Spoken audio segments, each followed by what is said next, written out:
Hello what's up everybody, my name is Nick and welcome back to my YouTube channel let me flow. Guys, आज के इस video का हमारा पहला word है अनटेनेबल। ये एक एडजेक्टिव है, इसका मतलब होता है कुछ भी है जो कि असमर्थनीय है। मतलब जैसे कोई भी सिचुएशन है या फिर किसी का भी विचार है तो वो लंबे टाइम तक टिकने वाला नहीं है, लंबे टाइम के लिए वो टिकाऊ नहीं है और उसको लंबे टाइम तक बनाए रखना पॉसिबल नहीं है, तो उसको अनटेनेबल बोल सकते हैं। अब जैसे अगर मैं चाहूँ कि रोज सुबह का नाश्ता मैं ना करूं, अब एक दो दिन तो ऐसा चल जाएगा, लेकिन रोज ऐसा करना इम्पॉसिबल है। तो ये रोज ऐसा करना, रोज मैं अपना नाश्ता छोड़ दूं, तो ये मेरी हेल्थ के लिए असमर्थनीय है, हेल्थ के लिए अच्छा नहीं होगा। आगे चलकर मेरे को खाना ही पड़ेगा या फिर मेरे को इस रूटीन को तोड़ना ही पड़ेगा। तो मतलब जो ब्रेकफास्ट को छोड़ना है रोज के लिए, तो वो अनटेनेबल है या फिर असमर्थनीय है। तो इसके लिए सिनोनिम्स यही हो गए, अनसस्टेनेबल बोल सकते हैं, वीक बोल सकते हैं, अनजस्टिफाइबल बोल सकते हैं, शेकी बोल सकते हैं। एग्जांपल्स आप देख लीजिए। The excuse for not finding Himani sooner was untenable to her mother. मतलब हिमानी का जो मर्डर हुआ है, तो हिमानी को पहले ना ढूंढने का जो बहाना था, पहले जो बहाना किया जा रहा था कि हिमानी को नहीं ढूंढा जा रहा है या फिर हिमानी को ढूंढने के लिए जो भी लेट किया जा रहा था, तो वो हिमानी की माँ के लिए अनटेनेबल था, या फिर हिमानी की माँ इसको स्वीकार नहीं कर रही थी, या फिर स्वीकार करने के लिए उसकी माँ के लिए बहुत ज्यादा मतलब इम्पॉसिबल था। My excuse for sleeping late became untenable after a week. मतलब मेरा जो बहाना था फॉर स्लीपिंग लेट, मतलब देर रात तक सोने का मेरा जो बहाना था वो अनटेनेबल था, मतलब वो लंबे टाइम तक नहीं चला। आफ्टर अ वीक मतलब एक हफ्ते के बाद इस बात का खुलासा हो गया कि मैं देर रात तक क्यों जागता हूँ। मेरा जो बहाना था वो फेल हो गया, वो लंबे टाइम तक नहीं चला। अब जिसको नहीं पता उसको मैं बताता हूँ कि 100 एडवांस इंग्लिश वोकैबुलरी वर्ड्स की मैंने एक पीडीएफ तैयार की है। इसमें आपको हर एक वर्ड के लिए detailed in the meaning, synonyms, antonyms, parts of speech, daily life से जुड़े हुए एग्जांपल्स और करंट न्यूज से जुड़े हुए एग्जांपल्स हर एक वर्ड के लिए देखने के लिए मिल जाएंगे। आप इस पीडीएफ को खरीदना चाहते हैं तो इस वीडियो के डिस्क्रिप्शन बॉक्स में आपको एक व्हाट्सएप नंबर मिल जाएगा, मुझे वहां पर मैसेज कीजिए, मैं वहीं पर आपको वो पीडीएफ प्रोवाइड करवा दूंगा। नेक्स्ट वर्ड है हमारा इंसाइटमेंट। ये एक नाउन है, इसका मतलब होता है उकसावा बोल सकते हैं। मतलब किसी को कुछ करने के लिए जो उकसाना होता है, तो वो जो प्रोसेस होती है, उकसाने वाली जो प्रोसेस होती है, किसी को कुछ प्रेरित करने के लिए जो प्रोसेस होती है, तो उसको इंसाइटमेंट बोल सकते हैं। अब जैसे जो सिबलिंग्स होते हैं, मतलब जो भाई बहन होते हैं, वे मतलब लड़ते झगड़ते रहते हैं, छोटी छोटी बातों के ऊपर लड़ते झगड़ते रहते हैं।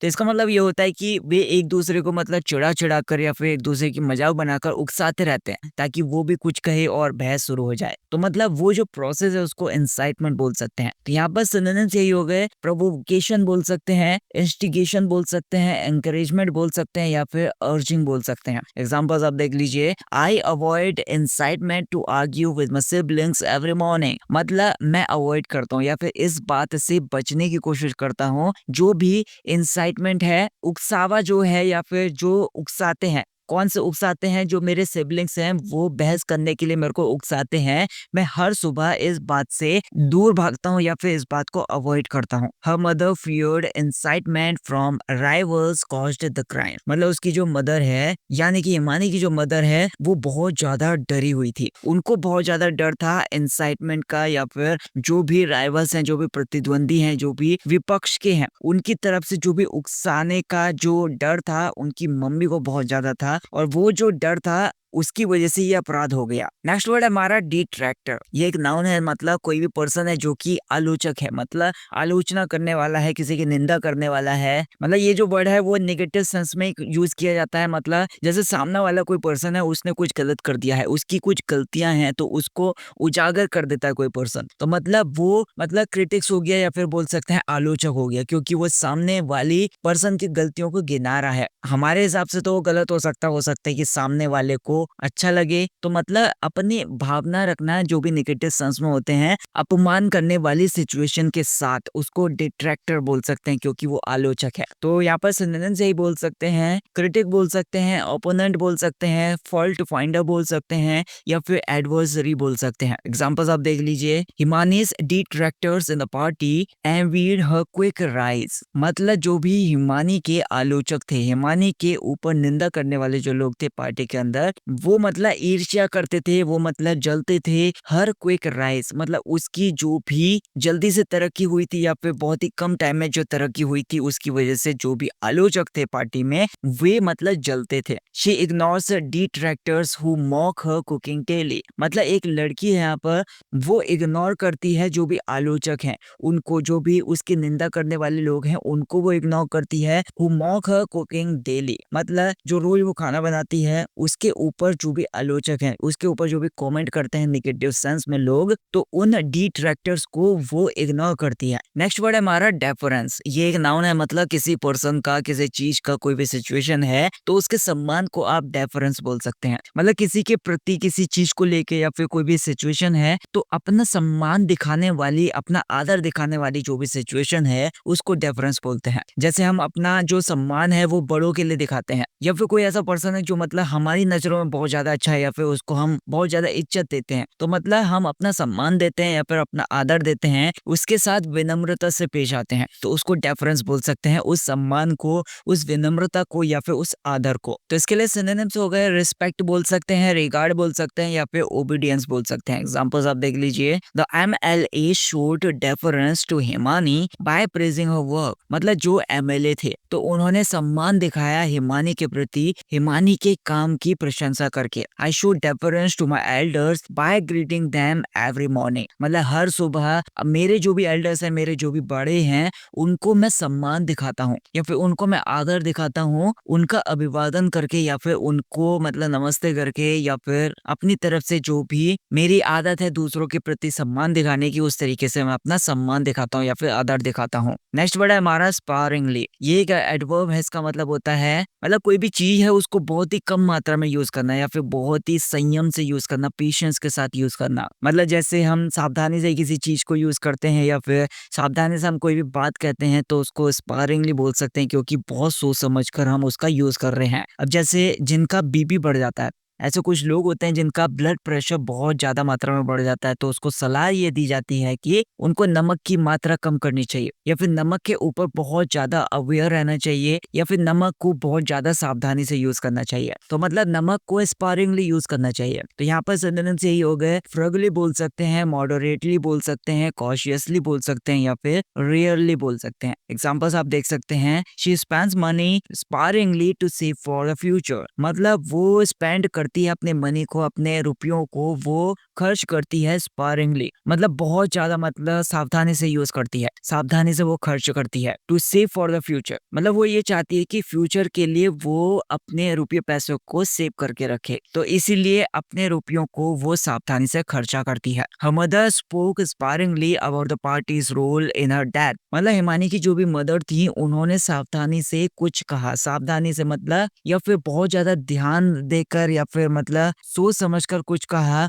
About the party's role in her death, मतलब हिमानी की जो भी डेथ हुई है, हिमानी की जो भी हत्या हुई है उसमें पार्टी का क्या रोल था, इसके बारे में हिमानी की मम्मी ने बहुत ज्यादा सोच समझकर कुछ कहा। नेक्स्ट वर्ड है हमारा डिजास्टरस। ये एक एडजेक्टिव है, मतलब कुछ भी है जो कि विनाशकारी है, मतलब कुछ है जो कि बहुत ज्यादा बुरा है, मतलब हानिकारक हो सकता है या फिर बहुत ज्यादा तबाही ला देने वाला हो सकता है, डिजास्टरस हो गया वो। अब जैसे मुझे कल सुबह बहुत ही जल्दी उठना है, मतलब अर्जेंट काम है, कहीं पर जाना है, किसी से मिलना है और अपने काम को निपटाना है, तो मैं चाह रहा हूँ कि सुबह जल्दी उठ जाऊं, सारे काम बहुत ज्यादा अच्छे तरीके से निपट जाएंगे। तो अब जैसे मैं रात को सोता हूँ तो अगर मैं अलार्म नहीं लगाता हूँ या फिर अलार्म लगाना भूल जाता हूँ तो मैं कल सुबह बहुत ज्यादा लेट उठूंगा, तो मतलब मेरा जो काम होगा सारा का सारा बिगड़ जाएगा और मेरे लिए ये जो सुबह होगी, कल जो सुबह होगी वो बहुत ज्यादा विनाशकारी होगी, क्योंकि सारा का सारा सब कुछ अस्त व्यस्त हो चुका होगा, या फिर सुबह जब भी मैं उठूंगा बहुत ज्यादा लेट उठूंगा, सब कुछ मतलब तबाही ला देने वाली मॉर्निंग होगी मेरे लिए। तो इसके लिए सिनोनिम्स हो गए, कैटास्ट्रॉफी बोल सकते हैं, डिवास्टेटिंग बोल सकते हैं, रुइनस बोल सकते हैं या फिर ट्रेजिक बोल सकते हैं। एग्जांपल्स आप देख लीजिए। Forgetting to set my alarm was disastrous for my morning, मतलब अलार्म को सेट करना मैं भूल गया तो ये जो मेरा भूलना था वो बहुत ज्यादा विनाशकारी था मेरी मॉर्निंग के लिए, सुबह के लिए। Himani's murder was disastrous for her family's peace, मतलब हिमानी का जो मर्डर था, हिमानी की जो भी हत्या थी वो बहुत ज्यादा विनाशकारी थी हिमानी की फैमिली की शांति के लिए। हिमानी के जो भी परिवार वाले थे उनके बीच में जो भी शांति बनी हुई थी, तो उस शांति के लिए हिमानी का जो मर्डर था वो बहुत ज्यादा तबाही ला देने वाला था या फिर विनाशकारी था। नेक्स्ट वर्ड है हमारा एक्सक्लूड। ये एक वर्ब है, मतलब किसी चीज को, किसी पर्सन को बाहर कर देना, मतलब उसको शामिल ही ना करना, या फिर उसको किसी चीज से अलग रख देना, या फिर मतलब बाहर कर देना, उसको बहुत ज्यादा दूर कर देना। अब ऐसा जानबूझकर भी हो सकता है या फिर अनजाने में भी हो सकता है। तो इसके लिए सिनोनिम्स यही हो गए, ओमिट बोल सकते हैं, एलिमिनेट बोल सकते हैं, रिजेक्ट बोल सकते हैं, बार बोल सकते हैं, या फिर एक्सपेल बोल सकते हैं। यहाँ पर एग्जांपल्स देख लीजिए। I exclude sugar from morning coffee every morning, मतलब सुबह के टाइम पर जो भी मैं कॉफी पीता हूँ तो हर सुबह मैं ऐसा चाहता हूँ कि शुगर को उसमें शामिल ना करूँ, या फिर शुगर को मैं दूर रखता हूँ, या फिर शुगर को अलग रखता हूँ, बिना शुगर वाली या फिर शुगर फ्री कॉफी पीने की कोशिश करता हूँ। हर family refuse to exclude party leaders from suspicion, मतलब जो इमानी की फैमिली थी उसने इनकार किया, पार्टी के जो भी लीडर्स हैं उनको शक से बाहर करने से इनकार किया, मतलब उनके ऊपर भी शक किया और उनके ऊपर कार्यवाही करने की मांग की। नेक्स्ट वर्ड है हमारा रेकलेस। ये एक एडजेक्टिव है, मतलब कोई भी पर्सन है जो कि लापरवाह है, बहुत ज्यादा मतलब केयरलेस है। तो इसके लिए आप सिनोनिम्स यही बोल सकते हैं, केयरलेस बोल सकते हैं, रैश बोल सकते हैं, या फिर इररिस्पांसिबल बोल सकते हैं। एग्जांपल्स जैसे देख सकते हैं, his reckless driving to work worries me everyday, मतलब उसकी जो लापरवाही से ड्राइविंग है, जिस तरीके से वो लापरवाही से बाइक चलाता है, उसका यही काम है, मतलब गाड़ी चलाने का काम है, बाइक चलाने का काम है, लेकिन वो जो बाइक चलाता है वो बहुत ज्यादा लापरवाही के साथ चलाता है, और इस बात की मुझे रोज चिंता रहती है, फिर ये मुझे परेशान करता है। The police blamed reckless behaviour for hiding her body, मतलब जो भी पुलिस थी उसने ब्लेम किया या फिर उसने दोषी ठहराया रेकलेस बिहेवियर को, जो भी मतलब लापरवाही के साथ व्यवहार किया गया था हिमानी की बॉडी को छुपाने के लिए, तो उसको ब्लेम करा या फिर उसको मतलब दोषी ठहराया। So that's it guys for this video. I hope आपको वीडियो पसंद आई होगी। आपके डाउट्स मुझे कमेंट सेक्शन में बताइए, वीडियो को लाइक कर देना, चैनल को सब्सक्राइब कर देना। Thank you so much for watching this video.